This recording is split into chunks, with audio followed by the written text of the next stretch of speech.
welcome back. I'm Jess, and we're here with another Ask a Provider, which is produced with Choptank Community Health in partnership with the Avalon Foundation. I'm here with my good friend Megan, and today we want to talk about how on earth can we stay healthy and well over the holiday season.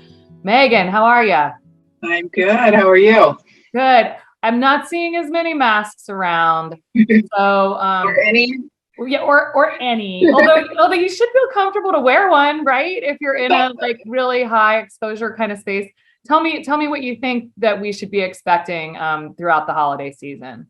Yeah, well, it's definitely been a nice couple of fall winter seasons in that a lot of the common infections like flu and RSV were just less. They weren't circulating as much because things were shut down and social distancing and wearing masks. It didn't have a chance to really say hi to everyone like it usually does. And so now, masks are off and people are gathering. And we haven't maybe been exposed like we normally have in the last couple of years. And we're feeling it because we're a lot of us, and especially kids, are every other week are bringing something else home. It's not something that's really surprising. We expected it, but it's still not fun to go through. I feel like when you're listening to the news, what we're hearing a lot about is something that is called RSV. Can you explain to me like what that is? What are the symptoms? And like, especially when you really need to seek help? Sure. Yeah, RSV is getting a lot of attention. It's been around for a very long time. It hasn't changed or gotten worse like it has in past years. What's different is that, again, we have a kind of an age bracket that maybe didn't get exposed to it that normally would have. And so we're kind of playing some catch up now, and it's enjoying being able to spread. So it's a virus, usually a seasonal virus. Usually it doesn't cause that much of a problem to the older kids and adults that have had it. As an adult, we've all had it. We've been exposed to it multiple times. Can you catch it as an adult though? Can adults catch RSV? Yep. They can. Yeah, they can. It's just that we normally don't test adults for it. I mean, think about pre-pandemic when we had a cold, we wouldn't go and get tested for all this stuff. And now we do. And so we're hearing a little bit more about adults getting it too.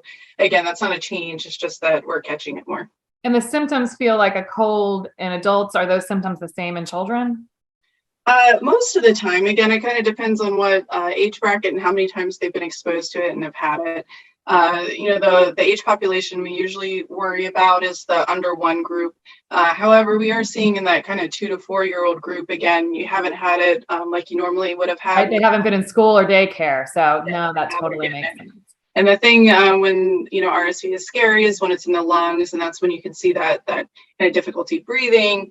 With the little ones, you might see it like in the collarbones or up like in the bottom part of your neck there in the belly. And if the kid looks like they're using other things to breathe than normal, that's really a sign that we want to get them seen and check them out. Is that emergent? Like, is that something that you should be going to the emergency room for? I mean, during office hours, I think it's appropriate to bring them in. It really kind of depends on a lot of things, but what you're really looking for, especially in children, is again signs of breathing distress or breathing that doesn't appear normally in the chest or belly.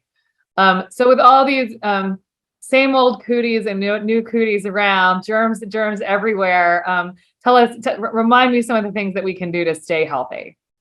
Yeah, this is the easy thing because these are things that we've always done.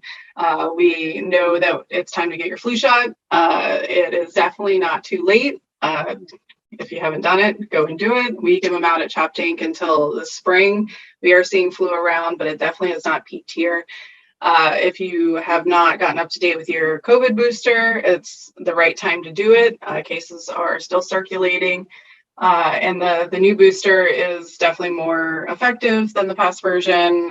It's going to protect you better. And I was talking to my in-laws. They were scared that they would sign up for the booster and then be confused and maybe get the old booster.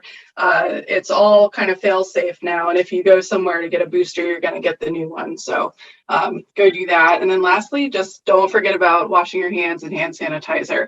Still in style is what you're saying. Look at that. Yes. Hand sanitizer, it's still in style is what she's saying. And it will help you stay healthy this holiday season. Exactly. It is not just for COVID. It works for everything. And if you're feeling sick, should you come to work? Uh, this is the tricky question. I think if you have the ability to not go to work and stay home, I think that is fantastic. Nobody wants what you have, even if it's not COVID.